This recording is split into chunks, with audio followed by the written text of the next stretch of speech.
amici del bosco, avete mai sentito parlare di spreco alimentare? Nel mondo si produce molto più cibo di quanto ne serva.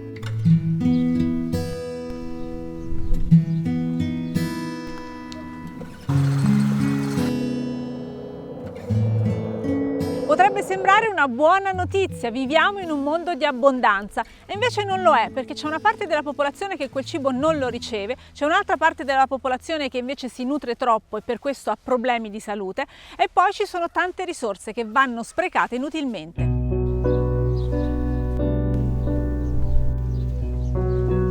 E quando buttiamo via circa un terzo del cibo che abbiamo prodotto, buttiamo via anche tutte le risorse che ci sono servite, compresa l'energia e compreso il lavoro delle persone.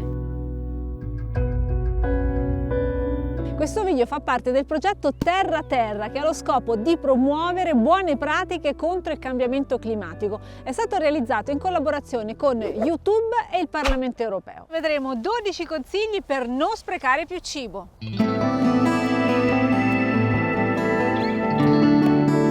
La prima e la più importante è quella di scegliere dei sistemi di produzione e distribuzione in piccola scala, perché il grande spreco alimentare si ha proprio quando l'azienda è particolarmente grande e standardizzata, quindi favorendo i piccoli produttori che attuano in genere dei sistemi molto più ecologici nella terra, nella produzione del cibo, avremo un risultato. E anche la distribuzione è importante, quindi cerchiamo di accorciare il più possibile la filiera. Se possiamo andiamo a acquistare direttamente dai produttori, possiamo andare ad acquistare nei mercatini contadini dove magari troviamo al banco lo stesso produttore, possiamo aderire ad un GAS, un gruppo di acquisto solidale, o farci portare a casa il cibo, ma sempre attraverso una filiera corta. Possiamo anche far parte di una CSA, ovvero una comunità che supporta l'agricoltura. L'agricoltura e la distribuzione su piccola scala sono più ecologici, riducono veramente gli sprechi e sono capaci anche di ridistribuire meglio la ricchezza. Usa verdure di stagione. Se nell'orto ci sono i finocchi, non pensare a ricette con le zucchine, fai ricette che abbiano i finocchi. Se consumi cibo fuori stagione, lo spreco di risorse è ancora più grande. Pensa a quante risorse occorrono per coltivare cibo in un ambiente artificiale. E se gli alimenti arrivano da lontano, magari dall'altra parte del mondo, pensa alla CO2 che è stata prodotta durante il trasporto. Questo è un sorbo, una pianta rustica, selvatica, che produce dei frutti molto interessanti che nessuno si ricorda più di mangiare perché ce li siamo dimenticati. Ricordatevi di consumare la frutta del vostro territorio. Questi sono dei mandarini, vanno bene in questa stagione.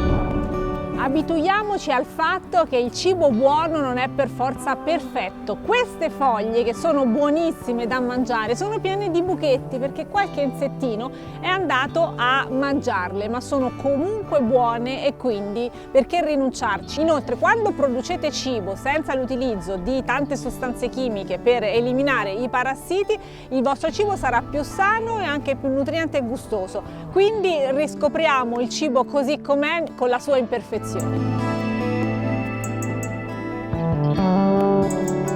Non acquistare più cibo di quanto ti serve. Spesso siamo presi dall'entusiasmo a comprare molto cibo che poi non riusciamo a consumare. Va a finire che va a male o comunque non riusciamo a mangiarlo. Se vi accorgete che il cibo si sta deteriorando, non aspettate che sia troppo tardi e condividetelo con amici, parenti o vicini di casa. Così non avrete sprecato cibo e avrete fatto un favore a qualcuno. Per conservarlo più a lungo il cibo ha bisogno di cure, quindi controllalo spesso e usa i contenitori giusti e anche le temperature più idonee alla conservazione di ogni cibo. Il vetro è un ottimo materiale per la conservazione del cibo, ma devi controllare spesso che non ci siano problemi. Anche quando mangiamo troppo sprechiamo cibo, quindi cerchiamo di avere una alimentazione equilibrata senza eccessi. In questo modo anche il pianeta ne beneficerà, oltre a naturalmente la nostra salute. Per produrre alimenti di origine animale si consumano molte più risorse, quindi se scegliamo una dieta prevalentemente vegetariana avremo ridotto gli sprechi. Gli scarti in cucina sono meno di quanto pensiamo, impariamo quindi a cucinare anche quelle parti che in genere siamo abituati a gettare. Per esempio qua ho 2 cavolfiori, queste foglie esterne possono essere utilizzate, basta sapere come farlo. E se avete degli avanzi già pronti, ci sono tantissime ricette per recuperare anche quelli. Il cibo che lasci nel piatto al ristorante finisce inevitabilmente nei rifiuti, e allora portati un contenitore, porta a casa i tuoi avanzi, ti saranno utili per il prossimo pasto. Gli ultimi bocconi nel piatto oppure il sugo che rimane della pasta sono la parte più saporita del pasto, allora perché lasciarli nel piatto? Facciamo la scarpetta, così si risparmia anche il detersivo per lavare i piatti. E anche se avrai fatto attenzione a non produrre rifiuti, alla fine qualcosa nel secchio andrà a finire. Allora utilizza il tuo umido per produrre compost che potrai utilizzare per le tue coltivazioni nell'orto, nel giardino o nei vasi.